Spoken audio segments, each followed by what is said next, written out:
Welcome back. So, we're continuing the behind the scenes series of what's been going on from this Colorado move. And here's what's happened. I found tens of thousands of dollars I didn't even know I had. And I have got to share this with you. It wasn't from a raise. I didn't triple my rates. I didn't go back to medicine. I didn't sign a new contract. It actually came from working way less than I used to. It was really like life changing. And I cannot believe I didn't know about this. So I want to share with you as soon as I figure this out. It was actually sitting in my own bank accounts and credit card statements. It was money I was already earning, already saving. I just hadn't looked at it clearly enough to really see what was going on and for really good reasons. So I'm going to break this down for you so you can do the same thing, get your 100K raise. It's already sitting there. It's just time to claim it. And I want to say up front, if you have had a habit of avoiding money or like it's too stressful, it's the numbers, just let husband do it. It's too anxiety provoking. I just want you to let you know there's nothing wrong with you. I'm going to explain why this is happening. And I'm going to show you how to create a really powerful, beautiful money story that's going to be giving you a 100K raise every year for the rest of your life. It's so worth it. So the first part of this is your money story actually isn't yours. And this took me a while to understand because it's such a long storied history, it just feels like ours. But our money story, we actually inherit before we turn 8. It's from our parents. So if you really want to know your money story, think about what did your parents think about money? That's likely what you inherited. So your parents were great with money, you're great with money. If your parents spent money because they thought it was really hard and there was never enough and you never knew we'd have it, so you better spend it as soon as you have it and you don't trust the banks, you may have inherited that, or you may have formed the opposite opinion, which is I have to hoard money because it's dangerous. You usually find people kind of fall in one of the two camps. And I'll say that I definitely was more of like I became because of what I saw growing up and my experience of money is that money was hard, it was scary, you never knew you were going to have it, and something bad was always about to happen. So I became a hoarder. Like I would just squirrel away. I actually have squirrel funds, funds of just piles of money. They're bank accounts, so they're safe. But it was just like this idea of I always need to have it because you never know what's going to happen. And also it's so scary. I can't even look at it. And like, my family even know, even my kids were like, we're gonna have a money conversation when you do when mom's not in the room.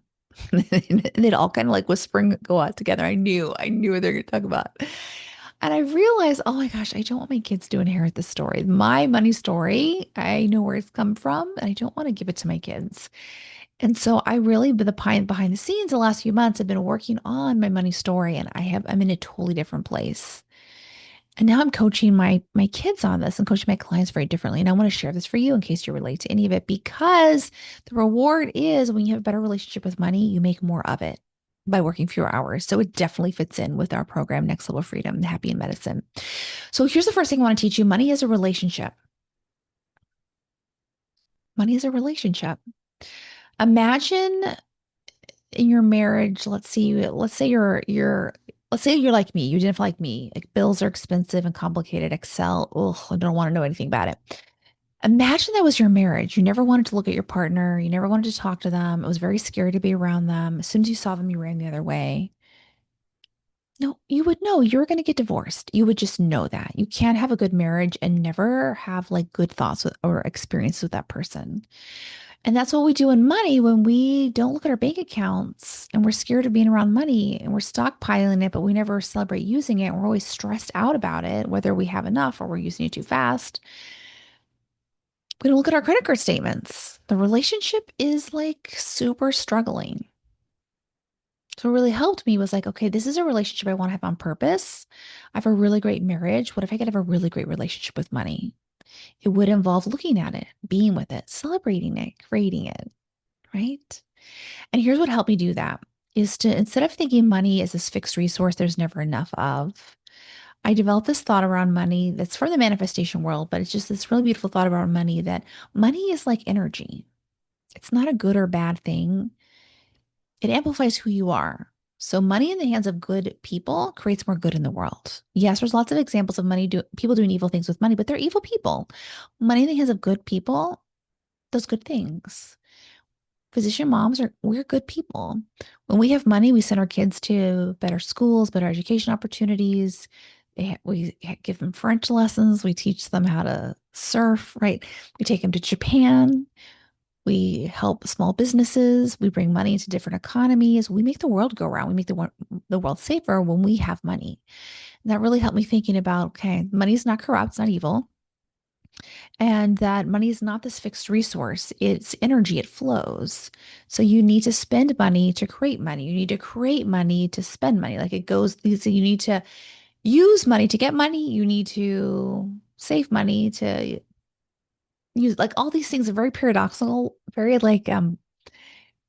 paradoxical, and it really broke my brain. The examples I heard people use is normally, you breathe in and you breathe out. You can't just keep breathing in. You can't just always breathe in. You will eventually like kill yourself. You'll literally die if all you do is breathe in. You have to breathe out. And it's this example with money. Oh, I have to hoard it. I have to keep breathing in. I have to always crate, crate, crate, can never use it. That's not sustainable. There's so many beautiful examples of the nature, the ocean. If you watch the tide comes in, the tide goes out. If the tide came in constantly, never went out, we wouldn't have land. There would just be water everywhere. Like we need that give and flow, that give and take. Create money, release money. Save money, use money. Right? We need this in and out cycle that we want to keep money flowing so that more money can come to us. If we stop the river, we cut off the river, we cut off the economy that comes from the river downstream. We cut off this beautiful resource. We want the river to be flowing. We want our money experience to be flowing so more can come to us, which means we will be releasing some money from time to time. It's the way of the world. It's how it's supposed to be. It's like the healthiest version of a relationship with money. So here's what I do with my clients. I did this on a retreat in Buffalo is we started with a money map. I just map out your money. And I did this with them where we just mapped out where is all their money. So many clients, when they come to me, they have the same story as I did. Money is scary and hard. We may have come from a family of immigrants. We may have been raised by single moms. Like it literally was a scary time. And we're not a small child anymore. So it's like showing our brain data is really helpful. So we would map out, okay, how much do you make a year? How much does your spouse make a year? What's in your savings, your checking, your IRA, your investments, your home equity? What are your cars worth? If you had to put a price tag on everything, all your jewelry, all your designer handbags, all your furniture, your electronics in your house, what would that be? Every time I do this with a client, we find millions of dollars, multiple millions of dollars every single time. And my clients, their face goes totally like, oh, I've got so much money. That's good to know. Now start acting like it, right? When we run around thinking we don't have enough money, we say yes to everything the boss shoves our way. And we're like, we can't lose this job because we have no money. We tell ourselves these terrible, scary stories and we force ourselves to work around the clock, which is not sustainable. And then the whole purpose of having money, which is to make our children's lives better, becomes impossible because how can we do that if we're never around or if we're around, we're totally exhausted. So that's the point of the exercise to start bringing safety to you around your money. When I do this with my clients, a lot of times they'll start policing their money. Well, this money doesn't count because that's the husband's salary. No, no, no. Husband's salary counts. Husband's resources count. The inheritance, oh no, no, that doesn't, the alimony, the child support, none of that counts. No, no, all money counts. This is another big philosophy we have in the program.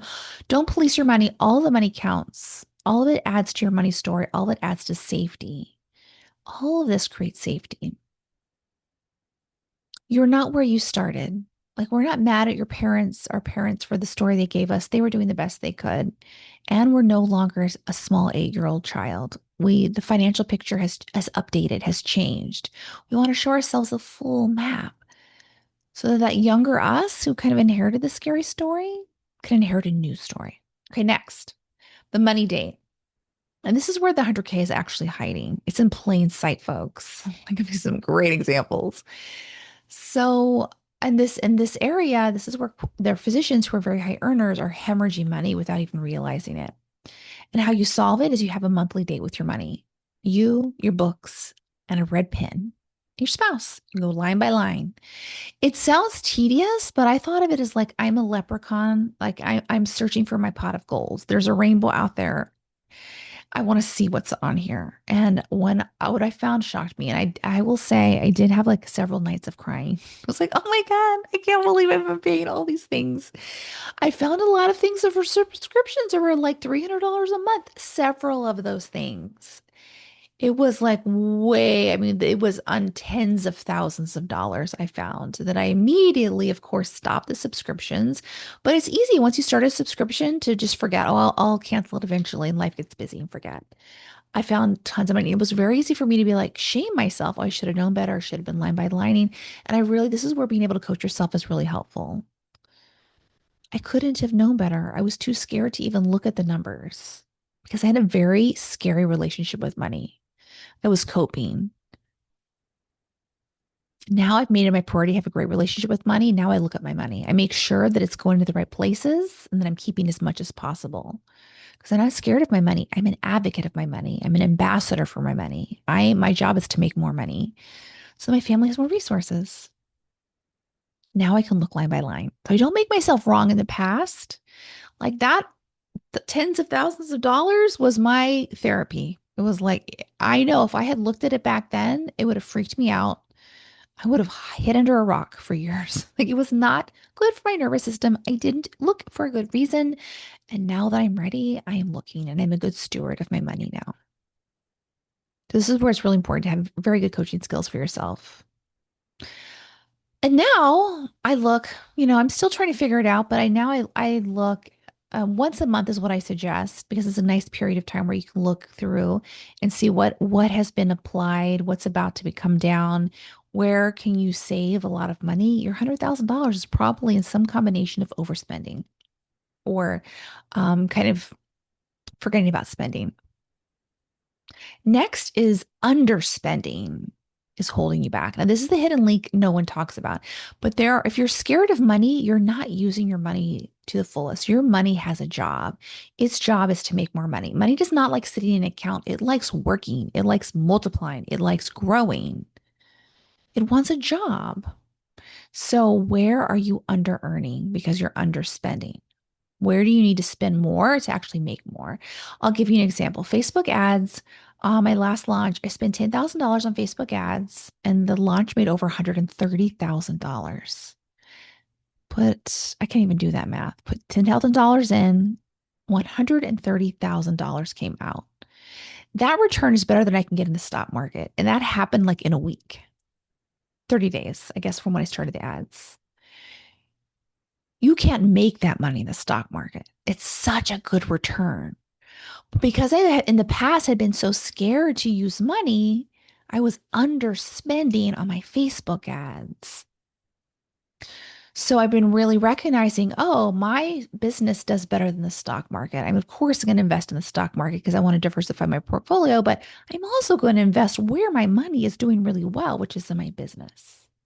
So I started putting more money in the stock market this year. I put more money in my business this year, and my investments are coming back to me. I just looked the other day at over $20,000 just came out of nowhere. I didn't have to sign a client. I didn't have to coach someone for a week, for a year, none of it. It just popped up. It was just my investments. Money was making money. And I could do that because I changed my relationship with money. So I could work fewer hours and actually make more money. Money has a job. Let it do its job. And the next piece I want to tell you is celebration energy. This is really important, and most people won't do it because in medicine, we're not taught to celebrate. We're taught to be very humble, to beat ourselves up. Even my mentors were just like extremely self-deprecating. We're not allowed to celebrate ourselves in medicine. And I think we bring that relationship over to money. We don't celebrate money. We're like, money is this gross, terrible thing. And it makes sense that if we're thinking money is gross, money is not going to come to us. Money doesn't want to be a magnet to someone who hates it, who's scared by it, who's traumatized by it, who goes hides under a rock and cries when she's sees a tax bill. Money does not want to be around that energy. Just think about it. Would you want to marry somebody who's like crying every time you see them and they're scared of you? No, you would not. You'd be like, let me go to another house. All right. So it's the same with money. You want to celebrate it if you want to create more of it. And so this is having a healthy relationship with money meant, okay, money provides food, shelter, education, experiences, and health. When I spend it intentionally for good things to make the world a better place, Money blesses the world and the world blesses me. When money comes in, I celebrate it, every dollar of it. When I look at my bank account, I'm like, oh, thank you. Thank you, universe. Thank you, me. Thank you, money. When I go and spend money at the grocery store, which we're family for, is a lot. You all know that. I'm like, oh, blessings. I send this money out with blessings. What you appreciate appreciates. What you appreciate appreciates. So you want to appreciate the money you have. What you approach with fear and shame, you unconsciously are going to avoid and block. And when you avoid it, you just wind up missing opportunities that are right in front of you. Instead, I'm encouraging you have this beautiful relationship with money, just like you have this beautiful relationship with your children, and learn how to be a lighthouse for money, a magnet for money. I mean, it was so fascinating. I've said this story, so if you've heard it before, you're going to hear it again. But I feel like when we put money into the world in good places, it comes back to me. So every coaching investment I've ever made, I spent $18,000, my first coaching investment at the life coach school to become a coach. I kid you not, that year my bonus from work was exactly $18,000. Put in $25,000 to become a master coach. I got a $25,000 check the next year as a bonus. It's like the universe is telling me, girl, go make yourself better so you can help your family, so you can contribute more to the world, so you can be a coach. Like it just, and you don't have to be a coach. It could be for your church or your charities or your favorite politicians or whatever, getting a car for yourself and your family. Like we get rewarded if we're not hoarding the money, we're creating opportunities for money to come to us. Okay, so here's your 5 money sprints for the week. Concrete things you can do this week to start changing your relationship with money. They're fast and none of them require a financial advisor. All of them show you something you haven't seen before. Step one, build your money map. This is something I do with you in the program, but you can do it on your own. List every asset, account, retirement, equity, cars, valuables, total it. Let yourself be blown away with how good you are with money. That was another piece, is changing my identity from money is scary to I'm really good with money. I make really good money decisions. That's what this money map is for. Two, have a money date. Put on your calendar one time a month where you're going to sit down. And if that sounds scary, just pick one card. You're just going to sit down with it at some point in the next 6 months. Like whatever feels not scary, you're going to pull it up and you are going to save money. You're going to find subscriptions you forgot about. You're not going to beat yourself up. You're going to be like, oh my gosh, thank goodness I'm no longer paying for this. I'm so good with money. Find charges you don't recognize. Out you go. Fraudulent charges. Call up the this is not me. You will find up to $100,000, especially if you have multiple credit cards and you and your husband. See where the money is going and keep it. That's stuff that you want to keep. Three, find a place where you're overspending and consider cutting it and replacing it with something else. And replacing it with something else could be like evening walks. It could be joining a gym. It doesn't have to be like use that money, but like, where are you just spending for junk? Four, find a place where you're underspending, somewhere where, and for a lot of us, it's are you investing in your retirement? Are you investing in the stock market enough? Something that helped me with investing in stock market was realizing the scientific fact that the stock market every 7 years is net positive. So if you put something in and you walk away from it, yes, there's going to be ups and downs, but on the whole, it's going to be positive. You're going to make more money than in your bank account or high interest savings account. And I put money in this year. I think I put $100,000 in and I made $20,000. I know there's an Iran war going on. I made $20,000. What? Does it make sense? Maybe not. Maybe to some people it doesn't, but I don't care. Put the money in and letting my money make money. That's huge. That's huge. Okay. Let's see. Put your money to work. Move that money. Step five or sprint five. Write a love letter to your money, right? Or if you want to, write a love letter to you and how good you are with money. What do you want to say thank you for? What are all the good decisions you've made? Let yourself really feel. What we're doing is building an identity that you're good with money, because once you have the identity, you're not going to be scared of money. You're going to create so much more while cutting back hours at work. Here's five journal prompts. You want to take this work further. One, what did your parents believe about money? Just kind of understand what was it like. Two, what did your grandparents believe about money? Just good to know. Three, if money were a relationship, what kind of relationship do you currently have with it? What would you want instead? Four, What is one area of your financial truth you've been avoiding looking at? What if you were just to look at it and make it better? Five, if you believed money was infinite, always replenishing, there's always enough. The more you use it, the more it comes back to you. Money is a tool for good. Money wants to work. What would you do differently this month if you knew that? Here's what I want you to walk away with. Most physician women are leaving tens of thousands of dollars on the table, not because they haven't earned it, but because they're too afraid to look at what's actually there. Your inherited money beliefs are inherited. You can change them at any time. You can and are making your own financial decisions now. It doesn't have to be on autopilot. You want to do this intentionally.